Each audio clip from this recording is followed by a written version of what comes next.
Данная акция была организована молодыми ребятами, не входящими ни в какие политические партии, организации или движения.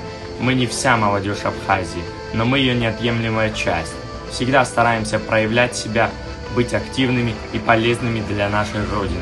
Многие хотели и ожидали услышать от нас какой-то конкретики, но я, взяв на себя ответственность, организовывая такое мероприятие, хотел увидеть эту молодежь, услышать ее мнение и видение всего происходящего в стране. Мне важно было понять, чего именно хочет молодежь, придет ли много ребят, будут готовы они в жару стоять с нашими знаменами, расклеивать наклейки, символизирующие нашу общую позицию, сохранить сбереженное, то, что сохранили наши предки, отдавая свои жизни. Отцы и матеря, встав на защиту Родины в Отечественную войну, все это мы должны сохранить и приумножить. Надеюсь, в этом все будут согласны с нами. И поэтому формат данной акции был без каких-либо громких заявлений, призывов, осуждения или поддержки кого-то.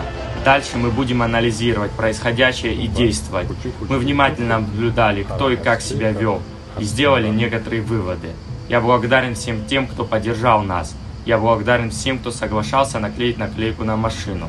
Более 500 наклеек было наклеено за 2 часа акции. Это хороший результат.